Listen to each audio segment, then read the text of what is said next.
अनुलोम का अभ्यास हम सभी को करना है।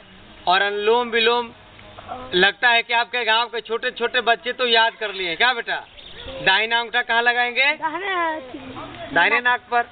और सांस किससे भरेंगे? बहुत बढ़िया। और बायां बंद के किससे छोड़ेंगे? बहुत अच्छा। दायां से लेकर किससे फिर छोड़ेंगे?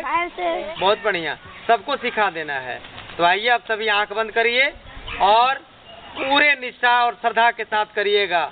जैसे हम पूजा करते हैं, छठ पूजा, नवरात्र पूजा, उसी प्रकार का आपका ध्यान पूरे केंद्रित होकर के ये अभियान को चालू रखेगा। तो आइए सब कोई मिलके करते हैं।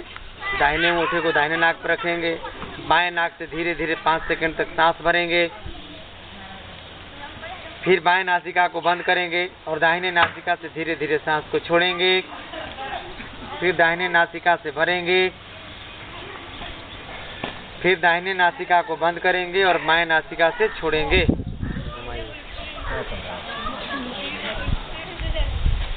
चेहरे पर मुस्कान हो, चेहरे पर कोई खिंचाव तनाव नहीं हो, मुंह बंद रहे, मेरुदंड सीधा, कोई आवाज नहीं। प्रभु का ध्यान करते हुए अभ्यास को करिए।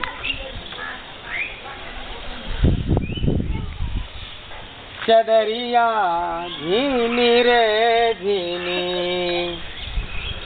इड़ा पिंगला की ताना भरनी, सुख मन तार से बीनी, चदरिया झीनी रे झीनी। लंबा गहरा सांस भरते रहिए।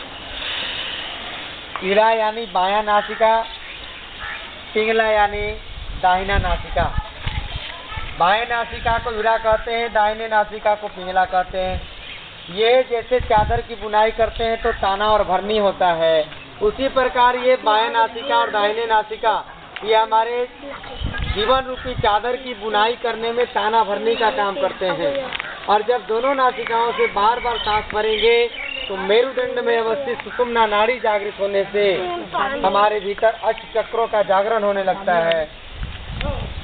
धीरे धीरे प्राणवायु भरते रहिए और छोड़ते रहिए। एक राष्ट्रीय गीत का भाव थोड़ा सा अंतरा रखते हुए आपके भीतर राष्ट्रीय चेतना का विभाग जागृत करने का अनुलोम विलोम के अभ्यासों के साथ। सुंदर सुभूमि भैया भारत के देशवासे, मोरे प्राण बसे हिमा हरे बटोहिया, मोरे प्राण बसे हिमा हरे बटोहिया। लंबा गहरा सांस। एक द्वार घेरे रामा हिम को तवलवासे, तीन द्वार सिंधु घरावे रे बटोहिया। लंबा गहरा अभ्यास। खूब सांस भरिए और सांस को छोड़िए।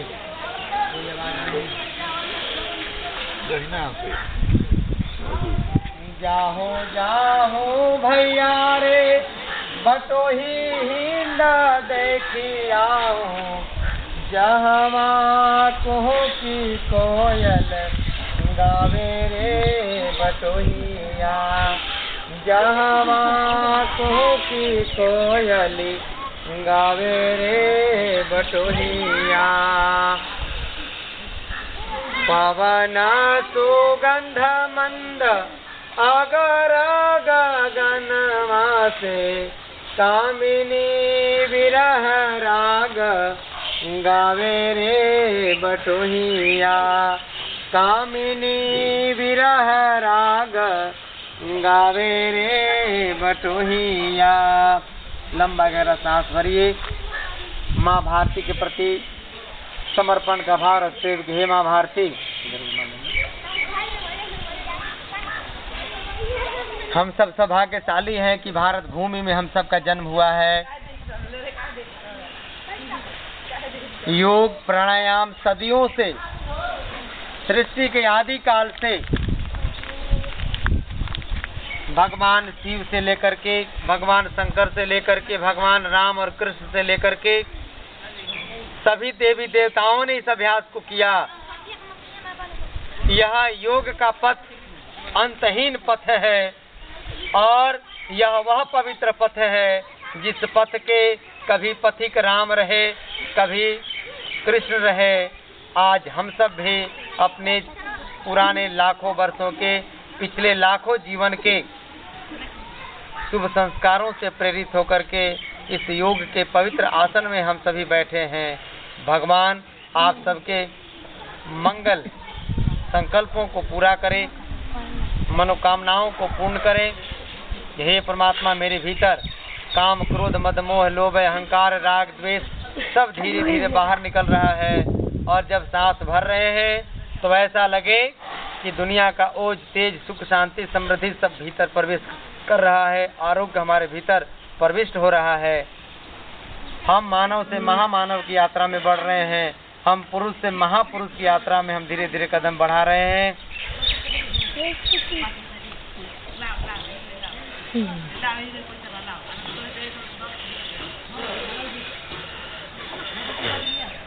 तेरी शरण में आके मैं धन्य हो गया।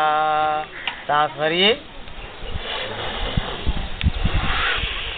तेरी शरण में आके मैं धन्य हो गया। एक बार दृष्टि डाली, एक बार दृष्टि डाली, संपन्न हो गया। तेरी शरण में आके मैं धन्य हो गया।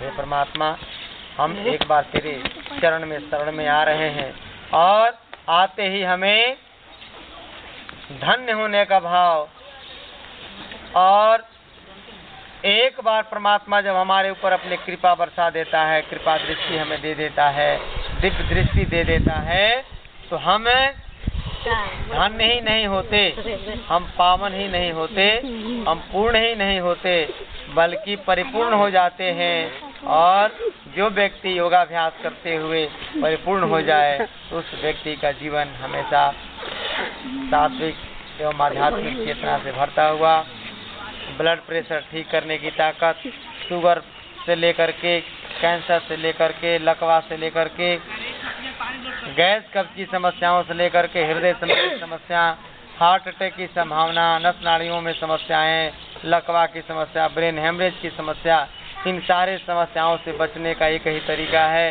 कि आप सुबह 1 घंटा योगाभ्यास करिए और फिर जो शेष समय बच रहा है वो सारा का समय अपने परिवार, अपने समाज, राष्ट्र और पूरे विश्व के कल्याण में समर्पित कर देते हैं। यही है योग की प्राचीन पवित्र विधा।